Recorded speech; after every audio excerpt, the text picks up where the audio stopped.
What are you still salty about? In elementary school, there was a pencil machine in the front lobby where you could get pencils for 25 cents. There were also special pencils that had stars on them. If you got one of these special pencils, you could take it into the office and get a prize. One day, I decided to get a pencil. I put in my quarter and out popped 2 pencils. And one of them was a special pencil. I went into the office and told the lady at the desk that the machine gave me 2 pencils and one of them was special.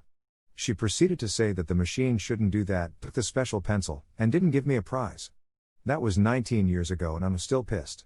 Edit to answer some of the more common questions. The prizes were stuff like the fancy erasers that didn't actually erase anything, fun size candy bars, stuff like that. Think 5 to 10 tickets at Chuck E. Cheese's. I probably didn't go to school with you. This happened in Michigan. Apparently the pencil machines are a common thing. This happened in either 2nd or 3rd grade, so the time was probably closer to 20 to 21 years ago. Duck, that makes me feel old. The main lesson I learned was to withhold irrelevant information and lie if I know the truth might negatively affect me. Good work, random office receptionist. The fact that I spelled mayonnaise correctly in my 4th grade class spelling bee, but the teacher claimed I didn't and dismissed me. I had won in the 3rd grade, and proceeded to win in the 5th and 6th grades as well. The unfair disqualification in 4th grade ruined what would have been a 4-year streak. Edit, I am sorry so many of you have also experienced spelling bee injustice. Before I knew English I had a teacher tell me that my name is spelled with a Y when it's extremely obvious that it's spelled with an I. Of course I didn't know better so I didn't say anything, but it seems really stupid that she thought that since she was born in Australia, I think. My mom told me she was wrong, but to me it was her word against her word. My name has a Q in it but no U following it. English teacher tried to punish me when I said Therese no U in my name. She spent most of the year intentionally spelling my name wrong until my parents complained. Why would she punish you? Even if you were wrong, that's no reason to punish. I am smarter than the children and a child can never correct me. It's disrespectful. My sister got a brand new car for her 16th birthday, I got $20. That is bullshit. I would be salty AF. $20 is enough to buy a hammer. Or a good amount of pepper to balance the taste out. That my 6th grade teacher refused to believe I had no idea the dude sitting behind me was copying my answers on the test. My mom decided that she didn't want Christmas presents one year and made sure to tell us, me and my 2 brothers. I suggested to her instead that we donate what we would have spent to charity in her name. She said she was fine with that if that's what we wanted to do. So that's what I did. I sent her a nice little card and the info for the charities I donated to, so she could see that her decision helped some good organizations out. Mom was pissed. Why didn't you just send me a gift card if you weren't gonna buy me anything? You ruined Christmas. Now, I love my mom. By that point we had a total of one really nasty fight, and that was several years before. She was fine growing up. She was fine most of my adulthood except for a suicide attempt that I got to call the ambulance for from the other side of the country. Long story. I'm accustomed to buying my mom decent, thoughtful presents. So when she accused me of ruining Christmas for her, I was distraught. I sent her a screen cap of the conversation we had and circled where she said she'd be fine with my decision to donate in her name. Her response? I don't remember that. I deleted those texts. I lost my shit, told her it's her own fault for raising me to do as I'm told, and next time just don't say shit if she's gonna change her mind and not tell us. And then we didn't speak for 3 months. This was 2.5 years ago and I have not gotten over it. Coming second in a school trivia competition 21 years ago.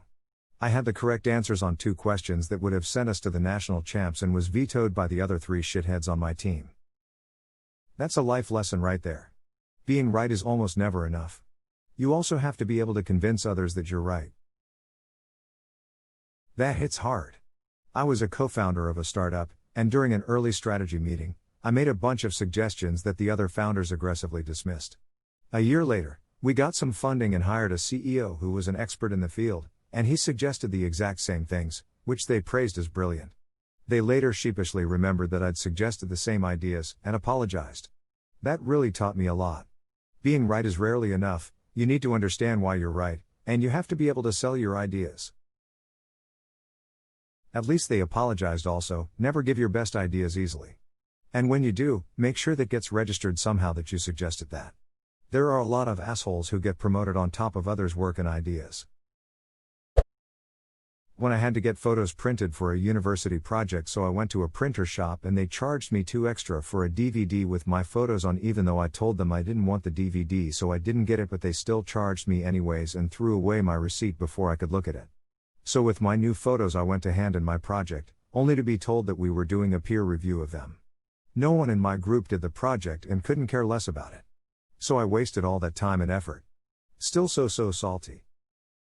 University printer, yeah, that'll do it. So I just moved into my college dorm. Me and my roommate were setting up a printer. After about 30 minutes of it JSOT not working, I decide to see what the college website says about printers. And I shit you not, almost word for word it said, unless you live in a swamp or a jungle, you don't need a wireless printer. Basically they're not allowed. Conveniently the library has a printer where we can pay them more money though. Edit, I'm aware I can do it through USB. I just think their reasoning on why we can't use wireless printers, and the solution they give, is funny. A friend told me that they only hang out with me when all of their other options run dry. No longer a friend, I hope. Or at least, not the kind of friend you depend on. No longer a friend, I hope. Well, only if all other options run dry. I was at a house party in college, and we had to take off our shoes. Some bitch walked home in my leather knee-high boots and I've never gotten over it. Edit, for clarity, she left her dirty ass shoes behind for me to go home with, so thanks I guess you shoe thieving wrench. What did you do? Wait until everyone had left, saw what shoes were left and wore those? Or did you go home shoeless? Lol. We need answers, op.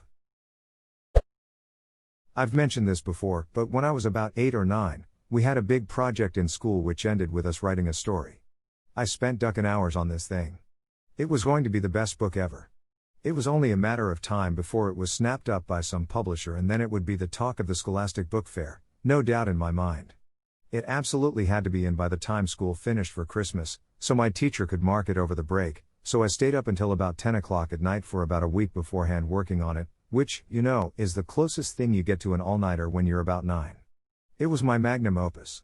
I got back to school in January to find that A, she had lost it, B, she was accusing me of not handing it in, and C, because mine was the only one she couldn't find, she decided to call me out in front of the class about it. I ended up locking myself in the toilet because I was crying so much. Worse still, it later transpired that when it turned up after all, she marked it as though it was handed in late, and the bitch still only gave me a middling grade. Fuck you, Mrs. Harding.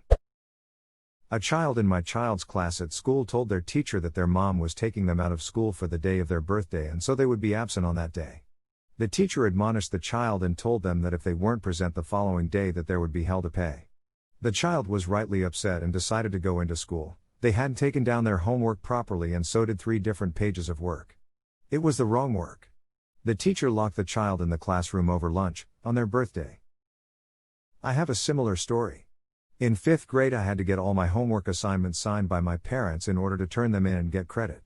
On my birthday it snowed for the first time in 20 years in my town, but I forgot to get my homework signed the night before, probably because we went out for dinner or birthday stuff. Anyways, the teacher's aide didn't let me leave the classroom for lunch or recess while all the other kids went out and played in the snow. It was awful, but the worst part was my mom was a teacher at the school in the next wing down.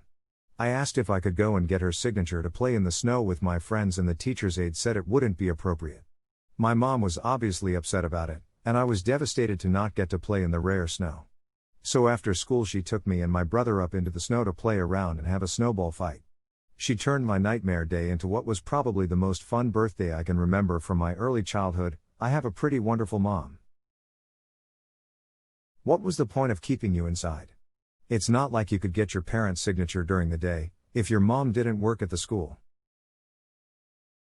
I guess as a punishment for not getting my homework signed, but I don't know. Your homework didn't get counted without the signature, so I guess I was in some kind of detention. The Ta was an older lady and very, very old school.